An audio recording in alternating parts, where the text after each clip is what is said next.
తెలంగాణలో కళ్ళు గీత పరిశ్రమ ఉంది అధ్యక్ష మనందరికి తెలుసు. ఇండియాలో చదువుతా ఉన్నాం పేపర్లలో, ప్యూర్ తాటికలు చదివితే క్యాన్సర్ రాని రాదు. ఆంధ్ర ప్రాంతంలో కొంత ఏరియా తాగుతారు తప్ప వేరే వేరే తాగరు అధ్యక్ష. తెలంగాణలో తాగుతారు.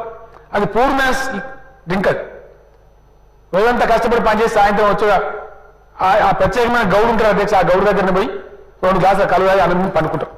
తెలంగాణకున్న అలవాటు.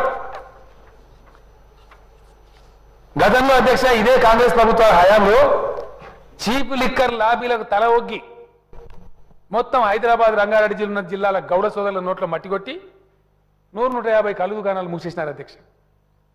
ఆనాడు ఉద్యమంలో మేము చెప్పినాం, తెలంగాణ రాష్ట్రం వస్తే తప్పకుండా వాటిని పునరుద్ధరిస్తామని చెప్పినాం. ఆ మాటను నిలబెట్టుకొని ఇలా వాటిని తెరిపించినాం అధ్యక్ష. ఆనాడు చేసిన ప్రచారం ఏంటి అధ్యక్ష? కల్తీకాలు కలిపి మనసులను చంపుతామని చెప్పారు.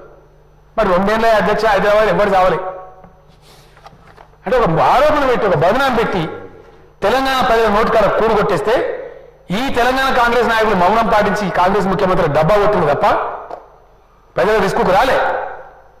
కానీ ఈరోజు మేము దాన్ని ఖచ్చితంగా తీసుకొని ఒక స్పిరిట్గా తీసుకొని అద్భుతంగా దాన్ని చేసినాం అధ్యక్ష. ఇప్పుడు కూడా గీత పారిశ్రామిక సోదరులతో మాట్లాడినారు, ఆర్థిక మంత్రి గారు మాట్లాడినారు. వాళ్ళకు కావాల్సినటువంటి వ్యవస్థ కూడా చెప్పబోతా ఉన్నారు అధ్యక్ష. ఏడబడినది నీ తెలంగాణ హైలీ అబ్జెక్షనబుల్. నా తెలంగాణ మన తెలంగాణ అనండి. నీ తెలంగాణ నువ్వు తెచ్చినావు తెలంగాణని. అబ్సల్యూట్లీ వెరీ హైలీ అబ్జెక్షనబుల్ అధ్యక్ష. మాటికి మాట్లాడినప్పుడు నా బిడ్డలు, నా తెలంగాణ